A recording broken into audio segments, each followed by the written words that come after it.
Well, that was biggest fail ever. I just did a video and I just deleted at the end. But that's okay.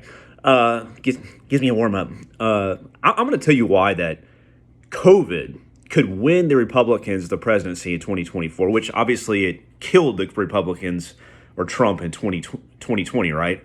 I mean, there is no way in hell that Trump would have lost if it wasn't for COVID. I mean, Biden went to his basement. It was perfect for the guy that doesn't remember what he ate for breakfast, right? He didn't have to talk. He had like social. Remember his speeches that nobody went to?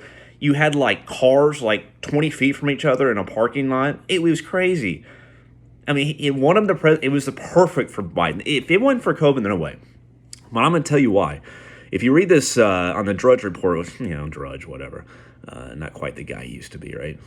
Anti-Trump Drudge. Well, on his website today, it had an article from the Washington Post that states that Trump's favorability in the Republican Party has slipped from like 90% to 73. So about 17, 18 point drop in favorability. Now, 73% is still really strong, but it's dropped.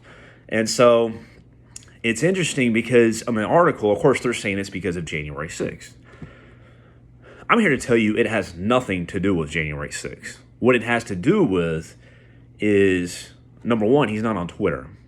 When he ran in 2015, 2016, he had the biggest megaphone in the world, right? He had Twitter. You knew his thoughts. He talked directly to the people. Now, there's a lot of people that didn't like his tweets. Okay, it's a little too mean for me. I don't really like the tweets. I like professional people. I like when they talk real nice. He's not a good role model for my kids. You know all the stuff they say, right? But the point is that I want a leader, right? And his tweets, it just did it right now. It was the most. Nobody talked directly to the people like that. It was the first time it done in history in that way. And so when he was banned from Twitter a year ago in January of 2021, it silenced him. It just silenced him. Now you don't hear about it. I mean, you hear him on Newsmax, you might hear him on Fox News, but you don't hear that daily tweet or whatever he's thinking all the time. It's kind of like he's in a basement or something. He's like, you don't hear about him. So that's number one. Number two, Ron DeSantis in Florida had the microphone, okay? And he's been kicking ass for a year, right? Or over a year. And he's been, the champion. Out of all the governors in the United States, he's been the most fierce on going against COVID mandates, going against vaccines, going against children wearing masks.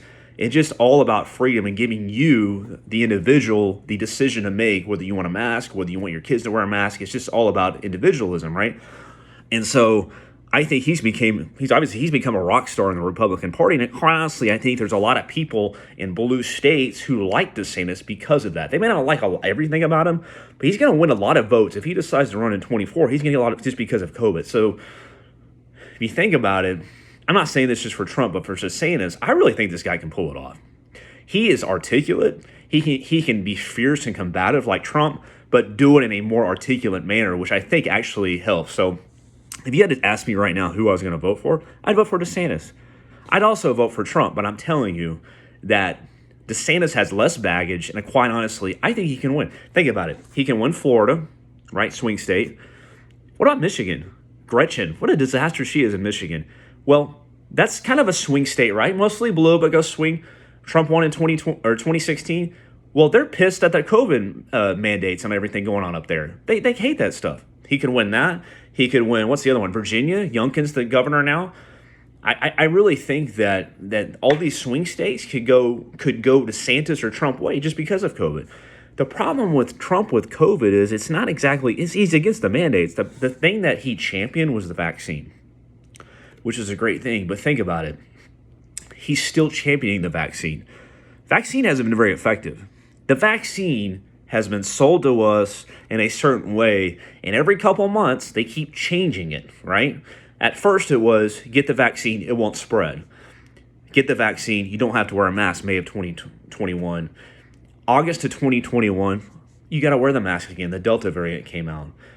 Well, all of a sudden, what people have been saying for a long time, during this new variant, South Africa variant, now you have to wear an N95 mask. So it constantly changes. And now they just say, well, if you get the vaccine, then you'll be protected from death or whatever. It changes constantly, right?